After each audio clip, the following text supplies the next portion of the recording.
dia, boa tarde, boa noite. Aqui é o professor Caio. A gente dá início agora à terceira parte da aula de Alta Idade Média. Nas aulas passadas a gente falou bastante bem sobre o conceito de Idade Média, em que contexto esse conceito foi criado, o que ele representava, as nuances e mudanças que vêm ocorrendo. Falamos sobre o momento das migrações germânicas para dentro do interior do território romano, as novas sociedades que vão surgir a partir daí, a mescla, né, de costumes germânicos e costumes romanos, que vai dar origem aos chamados reinos romanos germânicos, e, sem sombra de dúvidas, o reino romano germânico mais relevante em termos de cobrança em provas, em questões, é o reino franco. Tá? Muita gente usa o reino franco quase como se fosse um modelo do que era um reino romano germânico medieval. Né?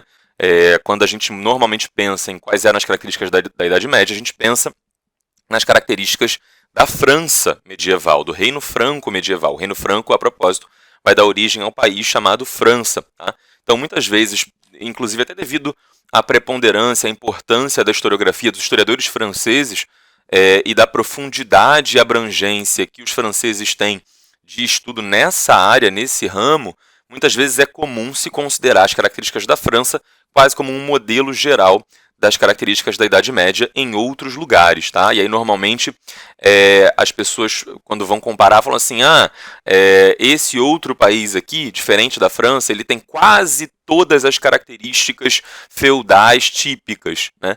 E aí, quando a pessoa fala isso, o que ela está querendo dizer?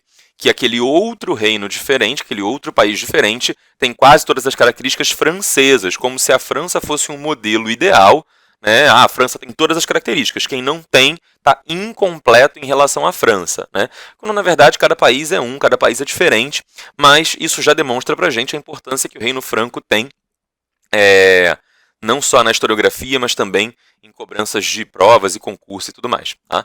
Os francos, quando entram no Império Romano, né, num primeiro momento, eles estão divididos em dois grupos, tá? Uma ou duas tribos, enfim, dois clãs, duas facções, os francos sálios e os ripuários.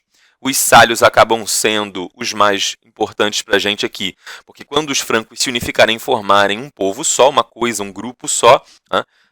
O rei que vai fazer essa unificação, o grupo que vai se tornar dominante, são justamente os sálios. Tá? Inclusive, as leis e costumes dos francos sálios acabam virando o padrão de lei na França por toda a Idade Média. Né? É a chamada lei sálica. Quando se fala em lei sálica, são as leis que os sálios possuíam, né? Que os sálios empregavam, e os sálios eram essa facção, esse grupo dentro da tribo franca. Tá? O cara que vai fazer a unificação, que vai juntar todos os francos, sálios e ripuários numa coisa só, é o rei Clovis. Tá? Ele era rei dos sálios e ele vai unificar os francos, ou seja, ele vai dominar e passar a controlar os ripuários e vai se tornar o primeiro governante, o primeiro rei unificado dos francos. Tá? Um detalhe curioso, e a gente vai viajar um pouquinho agora na linguística, tá? A língua que os francos falavam nesse momento ainda não era exatamente o francês. Tá? Os francos eram um povo germânico, ou seja, de origem de uma região que hoje corresponde à Alemanha. Tá? Então havia ali um certo parentesco entre os povos que vão permanecer na região da atual Germânia, né? Um dos povos, inclusive, que vai dar nome para o país na língua portuguesa são os alamanos. Tá? E aí os alamanos vão dar origem à terra, né? vão batizar aquela terra, a terra vai ser batizada em homenagem a eles como Alamânia, que vai virar Alemanha. Tá?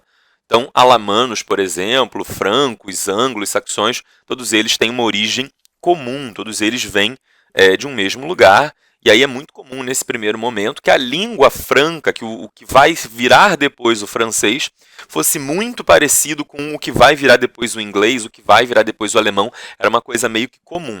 O francês ele só ganha suas características típicas e se modifica e se adapta depois que é formado o reino franco, um reino romano ou germânico, porque a influência romana é muito forte naquela região. Tá? Mas tudo isso para te dizer o seguinte, que Luís em alemão se fala Ludwig. Tá? E aí você já deve ter ouvido falar de Ludwig von Beethoven, né? O primeiro nome de Ludwig von Beethoven era Luís, né? Luís de Beethoven. Seria mais ou menos essa a tradução do nome dele. Eu, sinceramente, não sei o que significa Beethoven em alemão, tá? Mas é quase como se fosse assim, Luís de Beethoven. É isso que significa Ludwig von Beethoven. E Clovis, na língua franca original, falava-se Chlodwig. Tá? Esse Chlodwig vai se tornar Lodwig, que vai virar depois Ludwig. Ou seja, Chlodwig, Clovis em língua franca, vai virar Ludwig com o passar do tempo, ou seja, Luís. O primeiro rei a unificar o povo franco é Clovis, Chlodwig, Ludwig, Luís. Tá? Então, com o passar do tempo, o nome Clovis se transformou na língua francesa em Luís. Se você, em algum momento da sua vida, já se perguntou por que tanto rei na França recebia esse nome, né? Luís I, II, III, X, Luís XIV, Luís XV, XVI, XVII, XVIII, por que tem tanto Luís na França? Justamente por isso, porque o rei fundador do que se tornará a França, né, ele tinha um nome que, traduzido ao longo do tempo, né, se transformou em Luís, mas o nome originalmente era Clovis, Chlodwig. Tá? Espero que isso não tenha ficado muito confuso, né, mas basicamente o nome Clovis, quando traduzido, né, vira Luís. Eu sei que isso parece muito estranho e que as palavras não se parecem muito umas com as outras, e você entende que John vira João, que Henry vira Henrique, mas como na sua cabeça Clovis vira Luís, isso pode ser um pouco esquisito, mas passa no meio do caminho por uma língua germânica, enfim, por uma língua que é muito parecida com o alemão, né? Então, por isso essa mudança aí no meio do caminho. Tá? Esse Clovis, esse Chlodwig, né, ele era neto de um governante sálico anterior, chamado Meroveu. Tá? Então ele era o Clovis da família do Meroveu.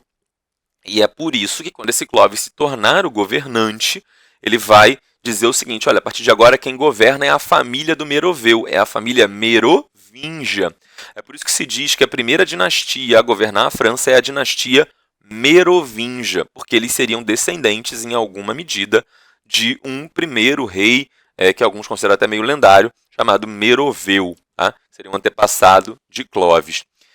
Esses merovingios, né, o Clovis, quando passa a governar e unificar os francos, ele vai conseguir derrotar vários outros povos que estavam simultaneamente entrando no Império Romano, e com isso ele vai garantir o predomínio do seu povo numa região que era extremamente importante dentro do Império Romano, que era a região da antiga Gália. Tá? A Gália é quase que a mesma coisa que a França atual. Tá? Na verdade, a Gália passava um pouquinho, né? As fronteiras se estendiam e se alteravam um pouquinho, mas bota aí que 90% da França atual correspondia à antiga Gália, tá? Que era uma província, que era um território romano. Então, como está todo mundo entrando e passando, um dos primeiros territórios pelos quais esses germânicos vão passar é justamente a Gália, né? Todo mundo está querendo se instalar ali, era uma região extremamente fértil, a agricultura era super propícia, né? Os vales da região eram muito férteis e tal. Então, tudo que é povo que está entrando, alamanos, visigodos, burgúndios, enfim, estão tentando se instalar ali naquela região. Os francos, graças ao governo e à unificação de Clovis, enfim, e a sua habilidade militar e tudo mais, e um outro fator que eu vou falar daqui a pouco, o Clovis é o cara que consegue derrotar alamanos, visigodos, burgúndios, expulsá-los, empurrá-los para outros territórios. Né? Os burgúndios vão ficar próximo do que hoje seria a Suíça. Os visigodos vão ser empurrados para avançar um pouco mais para dentro do Império Romano e vão acabar dominando o que hoje a gente chama de Península Ibérica. Na época, os romanos chamavam de Hispânia, tá? Com H-I-S, né? Hispânia. A Hispânia corresponde hoje a mais ou menos Portugal e Espanha, tá? E é o território da Península Ibérica, e para lá que os visigodos vão, é lá que eles vão se instalar, e os alamanos vão ser empurrados e vão acabar se instalando ali no que hoje é a Áustria, sul da Alemanha, uma coisa do tipo. Tá? Então, graças a esse domínio, a essa vitória do Clovis sobre as tribos rivais, as demais tribos germânicas, isso garante que os francos vão dominar com exclusividade, ou quase exclusividade, o território correspondente à Gália. Tá? E é por isso que os francos, né, vão ficar ali na Gália e a Gália vai se transformar em França. Tá? Um fator que é muito importante para que o Clovis consiga essa vitória sobre os povos rivais, que estão entrando ali ao mesmo tempo que ele, é o seu batismo. Clovis, ele decide se batizar na Igreja Católica. Isso vai fazer com que a Igreja Católica passe a apoiá-lo. Tá? E parte dessa decisão, óbvio, tem um fator teológico, religioso, a fé do cara, e eu nunca quero botar aqui em xeque, em dúvida a fé de ninguém, né, se ele realmente tinha fé ou não e tal, isso não é uma coisa que eu estou a fim de discutir, mas o fato é que havia sim um cálculo político. Tá? Clovis ele percebeu que a Igreja Católica, né, de tudo que o Império Romano havia criado, estava tudo lá desmoronando, as instituições republicanas, imperiais, enfim, as formas de governo, estava tudo desmoronando, né, forças policiais, e tinha uma coisa que sobrevivia muito bem, obrigado, que andava cada dia mais forte, que era a religião. A religião católica, né, o cristianismo niceno, ele estava cada vez mais forte, mais poderoso. O Papa tinha uma influência muito grande. Tá? Então o Clovis fala, opa, vou colar na Igreja Católica aqui, vou me juntar com esses caras, e com isso eu os apoio e eles me apoiam de volta. Do ponto de vista da Igreja, era muito útil, né, que um importante, um poderoso rei germânico virasse católico, porque com isso garantia-se ali, havia uma certa segurança de que a Igreja Católica continuaria exercendo sua influência naquele território. Se os germânicos tentassem impor seus cultos pagãos, isso poderia ameaçar a hegemonia, o predomínio do catolicismo. No entanto, se esses próprios germânicos se tornam católicos cristãos, isso garante que, dentro do território dominado por esses reis que se converteram, né, o cristianismo vai predominar. E era mais ou menos essa a regra. Tá? Se o rei se converte, todo mundo da tribo, todo mundo do bando, do reino, do clã, se converte junto. Já que, como falamos alguns slides atrás, é como se o rei desses povos germânicos fosse o dono do país. É como se o país, é como se o reino fosse propriedade privada do rei. Então, quando o rei decide, quero virar católico, todo mundo tem que virar católico também. Não é muito uma opção assim de, mas o rei tem a sua religião, mas eu tenho a minha. Não, todo mundo tem que seguir uma mesma religião de forma unida, unificada. Então, quando o Clovis se converte, todos os francos praticamente se convertem. Obviamente, aqueles que tentarem resistir vão acabar sofrendo perseguição política, religiosa, vão ser vistos com uma enorme desconfiança, do tipo, por que esse cara aqui não quer se converter junto com a gente, não quer manter a mesma coesão, a mesma forma de pensar e de se comportar que o resto do bando. Né? Mas, de forma geral, você tem aí uma esmagadora conversão da população franca, da tribo franca, ao catolicismo. Isso vai fazer com que, na época, Clovis fosse chamado, fosse considerado como um novo Constantino. Lembrando aí que Constantino foi o sujeito que, após o governo de Diocleciano, né, o Diocleciano fez a última grande perseguição aos cristãos. Já o Constantino é o cara que fala, não, a partir de agora cada um segue a religião que quiser e eu, Constantino, vou virar católico. Né? Por isso a comparação com Constantino, porque Constantino foi o primeiro imperador romano, ou o primeiro governante romano que abertamente se declarou cristão, católico, que se converteu.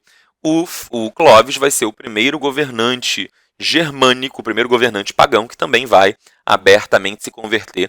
Isso vai dar um impulso, um estímulo, uma força para o catolicismo. Então, por isso, essa comparação aí com Constantino. E, por sua vez, o Clovis ele também espera apoio da Igreja Católica. A Igreja, eu estou falando de uma época em que grande parte da população era analfabeta, era iletrada, né? Não tinha acesso à informação, não entendia quase nada sobre o mundo, não conhecia ciência, não sabia da esfericidade da Terra. Enfim, uma época de obscurantismo, né? Um certo obscurantismo, e nesse momento o padre ele tem em cada paróquia, em cada região, um poder, uma influência enorme. Tá? O padre era o sujeito que era não só o guia espiritual, mas o conselheiro da vida cotidiana das pessoas. Isso quer dizer que durante os sermões, os padres, né, eles tocavam em assuntos referentes ao cotidiano, hábitos de higiene, prevenção de doenças, questões políticas. O padre era o conselheiro, né, para todas as horas. Ele não era só o sujeito que você buscava no domingo para um momento religioso, mas sim era o sujeito que você buscava no cotidiano porque era tido como um sábio, porque os padres em geral, né, tinham que saber ler e escrever, né, pelo menos ler, porque era assim que os padres acessavam as escrituras sagradas. Nem todo padre nessa época sabia ler, né? O iletramento era muito amplo, muito disseminado, mas mesmo quando o padre não sabia ler a Bíblia, ele tinha ali um grande conhecimento por ouvir falar, por praticar, por memorizar do texto bíblico, que é um repositório de sabedoria popular muito importante.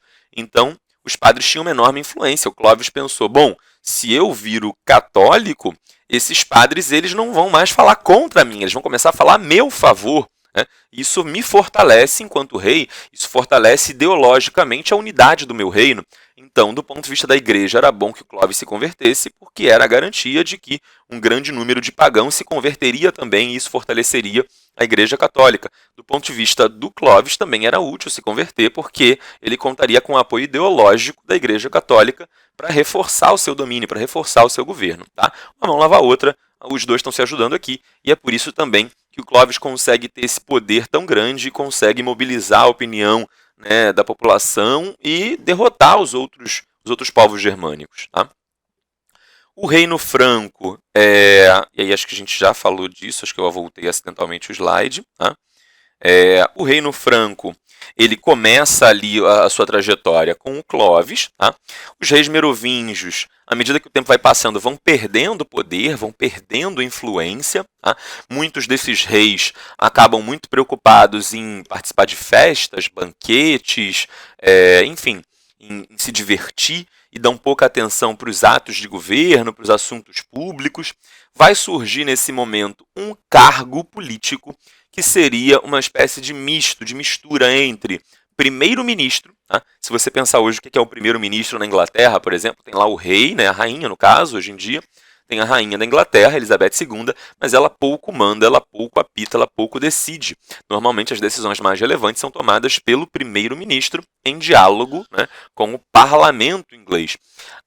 Então, esse cargo sobre o qual eu vou falar aqui agora, que vai surgir no Reino Franco, era uma mistura de primeiro-ministro, não é rei, mas acaba em alguns momentos tendo mais poder que o próprio rei, e também era um cargo de comando militar.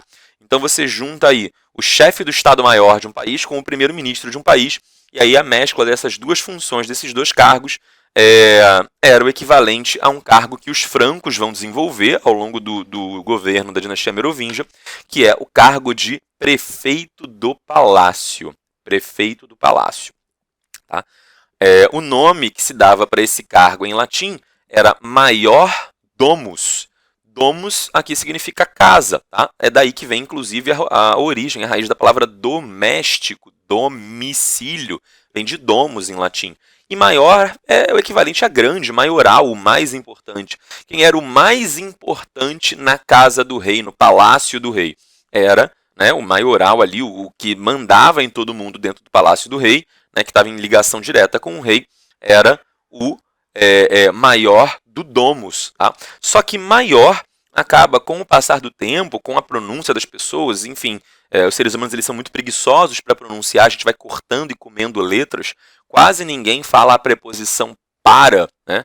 Pega isto aí para mim, as pessoas falam, pega isso aí para mim, né? Você corta o primeiro A, as pessoas elas tendem a cortar letras, e aí o que vai acontecer com maior, corta-se o A e o I, e o maior, né, pronunciado ao longo do tempo em latim, ele vai se transformando em mor. Tá? Então, o maior do domus acaba virando o mordomus, tá?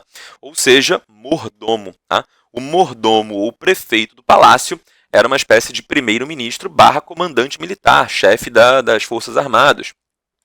Ele acaba, muitas vezes, ocupando funções de governo que eram do próprio rei. Se o rei está mais preocupado em festejar, em curtir a vida, em beber, em namorar, em dançar e sei lá o quê, muitas vezes assuntos públicos relevantes acabam sendo omitidos, negligenciados, e aí, para que o reino não colapsasse, né, alguns nobres muito importantes passam a exercer esse cargo de prefeito do palácio. Com o passar do tempo, o prefeito do palácio ele se torna mais importante que o próprio rei. Tá? Os reis acabam virando figuras quase que simbólicas, decorativas na dinastia merovingia, vão abrindo mão do poder, a tal ponto que os últimos reis merovingios, né, lá no século VIII, eles eram considerados incompetentes, inábeis. Enfim, quando você realmente queria uma coisa decidida, quando você realmente queria tomar uma decisão importante, você não falava com o rei, você falava com o mordomo, com o prefeito do palácio. Essa expressão mordomo, ela acabou, né, designando na língua portuguesa quase como um sinônimo ali de um lacaio, né, de um sujeito que abre a porta para você quando você entra em casa, né, o Alfred.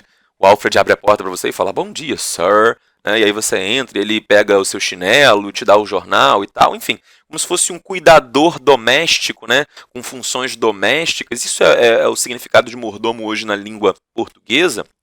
É o sujeito que, por exemplo, dá ordens para a criadagem, decide o cardápio que as cozinheiras vão fazer, quem mantém a despensa provida, abastecida. Mas lá no Reino Franco, durante a dinastia Merovingia, essa função de mordomo, de prefeito do palácio, ela tinha uma função política, a função de governo.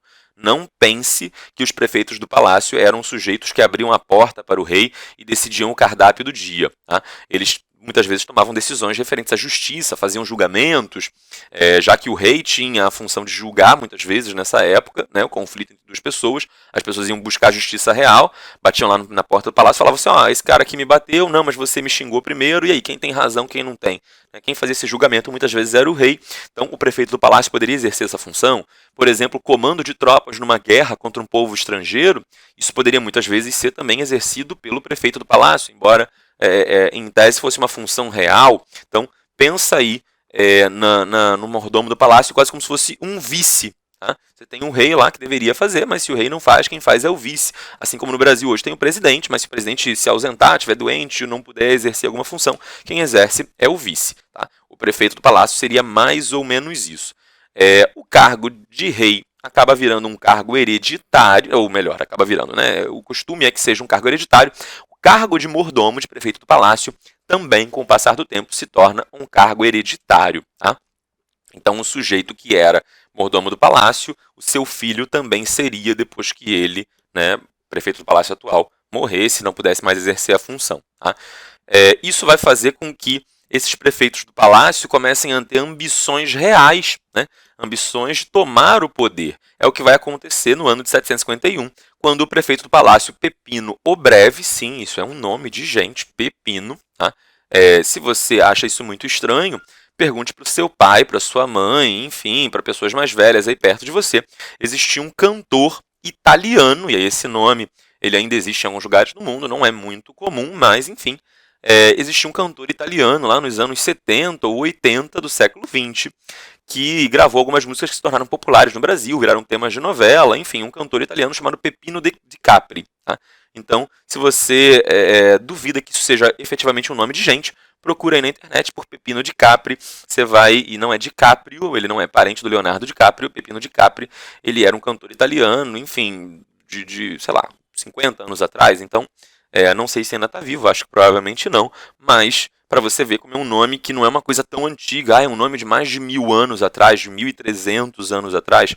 Não, é um nome que 50 anos atrás ainda era usado em algumas regiões do mundo. Não é usual na língua portuguesa, né? Na língua portuguesa ele indica o nome de um vegetal, de um alimento, mas na língua franca, Pepino era um nome de gente normal, super tranquilo. Tá? Esse Pepino o Breve, né, ele é chamado de o Breve porque ele era baixinho, então a estatura dele era pequena, era breve, né, ele era de breve estatura, breve aqui indica pouco, né, uma coisa que é em pouca quantidade. Então Pepino o Breve seria equivalente a Pepino o Baixinho, ele dá um golpe de Estado e toma o poder. Tá? Ele era prefeito do palácio e ele simplesmente consegue dar esse golpe e ter apoio nisso, porque o seu pai era um cara muito, muito importante.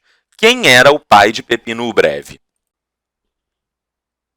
Era um cara chamado Carlos Martel. Tá? Algumas pessoas, quando traduzem, chamam de Carlos Martelo. E embora você possa imaginar que ele usasse um martelo de guerra, né, como armamento, e aí, obviamente, naquele martelo que você usa para pregar um prego na parede, seria um martelo de guerra mesmo, uma coisa mais poderosa, de maior dimensão. No entanto, nas imagens sobre ele é representado aqui com um machado, tá? Mas o nome popular dele, o nome pelo qual ele é conhecido é Carlos Martel. Tá? Carlos Martel, pai de Pepino Breve, ele é considerado uma espécie de herói europeu, ou pelo menos de alguns poucos anos para cá, ele tem sido visto como um herói europeu. O que esse tal Carlos Martel fez? Por que isso foi tão importante e o que está provocando esse revival agora na memória sobre ele, enfim, né, trazendo de novo o seu nome, né, da história para uma questão mais atual. É porque, e aí a gente vai ter uma aula só para falar sobre isso, tem um capítulo sobre isso no livro, tá? Vamos ter um outro momento para conversar a respeito, eu não vou nem detalhar muito agora, mas nesse meio tempo, enquanto o Império Romano do Ocidente estava caindo, tá? Lá no Oriente Médio, lá na Península Arábica, tá? O que hoje a gente chama de Arábia Saudita, tinha um mercador, tá? Um comerciante, um cara muito rico, muito importante, letrado, com conhecimento e tudo mais, chamado Mohammed, tá? Ou, como ele ficou conhecido no Ocidente, Maomé. Esse tal Maomé, que vivia lá na Península Arábica, ele vai absorver muito da influência do judaísmo, muito da influência religiosa cristã, e vai fundar a sua própria religião, tá? Chamada Islã. Tá? E aí quem segue essa religião, o Islã, é chamado de muçulmano. Tá? Então, enquanto tudo isso que a gente vinha conversando aqui está acontecendo na Europa Ocidental, lá no Oriente Médio está surgindo uma nova religião de base monoteísta, inspirada no cristianismo e no judaísmo, mas avançando um pouco mais, avançando um pouco além, ali pelo século VII, tá? Ano 600 e pouco, vai surgir essa nova religião, e essa religião rapidamente começa a se expandir, começa a se propagar. Tá? Dentro dessa religião, e aí como eu já falei, vamos ter uma aula só para falar sobre isso, mas dentro dessa religião, o Islã, dentro da religião islâmica, existe um conceito chamado jihad. O que significa jihad? Jihad pode ser traduzido vagamente como esforço. É quando alguém que segue o islamismo, tá, faz algum esforço de propagação dessa religião. É quando o sujeito que é muçulmano, ele fala, eu vou me despencar daqui até a região amazônica e lá eu vou ensinar a minha religião para povos isolados, sei lá o quê. Isso é um esforço que o sujeito está fazendo. Tá? Isso é jihad. Tá? Só que, como grande parte desses esforços de propagação da religião acabava levando à guerra, levando a conflito, do ponto de vista dos ocidentais, essa palavra jihad vai acabar sendo traduzida como guerra santa. Tá? Toda vez que o muçulmano vinha para o ocidente, vinha para as terras cristãs para tentar trazer a sua religião, isso normalmente vinha acompanhado de conflito, vinha acompanhado de guerra, de tropa, de soldados. Então, do ponto de vista cristão, do ponto de vista ocidental, a palavra jihad vai passar a significar guerra santa. Então, os muçulmanos eles tinham, segundo a sua religião, o dever de propagar a sua fé de forma universal, e nisso o islamismo se aproxima do cristianismo e se difere do judaísmo, porque enquanto o judaísmo sempre desejou ser mesmo apenas a religião de um povo, o povo escolhido, já o cristianismo ele sempre desejou se propagar pelo mundo, e o Islã segue nessa mesma linha. E isso vai levar a uma rota de colisão muito grave. Os conflitos assim graves, abertos, nesta época medieval, entre judeus e muçulmanos é quase irrelevante. São pouquíssimos os conflitos. Tá? Mas os conflitos entre cristãos e muçulmanos, cristãos e islâmicos, vão ser muitíssimo importantes. Num capítulo também que veremos mais para frente, a gente vai ter uma oportunidade de falar sobre esses vários conflitos. Alguns deles ficaram conhecidos pelo nome de cruzadas. Mas o que eu quero falar sobre esses muçulmanos, por que eu trouxe eles para a história e qual é a relação deles com Carlos Martel. Esses muçulmanos, eles começam, né, durante ali no Reino Franco, está acontecendo a dinastia Merovingia, enquanto isso está surgindo e se desenvolvendo o Islã. O Islã vai se expandindo da Península Arábica por todo o norte da África. Se você puder pegar um mapa agora, né, procura aí o norte da África, o sul do Mar Mediterrâneo, você vai ver que aquela região ali do Egito, depois Líbia, o que hoje a gente chama de Tunísia, Argélia, Marrocos, toda essa grande área, né, ao norte do deserto do Saara, toda essa grande área vai ser islamizada. Tá? Vai ser uma região em que a religião islâmica passa a predominar. Em grande parte por motivo de conquista. O passo seguinte dessa expansão islâmica é a invasão da própria Europa. Tá? Essa invasão começa pela região da atual Península Ibérica, que naquele momento era ocupada pelos visigodos. Então, esses islâmicos, na época, eram chamados, né, ou enfim, os portugueses têm a tradição de chamá-los de mouros, e é uma designação genérica para todos esses muçulmanos do norte da África. Esses mouros, eles acabam entrando na Península Ibérica, vão dominando a região que estava sob poder até então dos visigodos e vão subindo em direção à França, até chegarem perto dos Montes Pirineus. O que são os Montes Pirineus? Os Pirineus são uma cadeia de montanhas que separam hoje em dia a França da Espanha, que separam hoje em dia a Península Ibérica do resto da Europa. Então, os Pirineus eles são uma espécie de barreira natural e é mais ou menos naquela região ali dos Pirineus que os francos vão tentar estabelecer um limite, uma barreira para a expansão, para o avanço desses muçulmanos.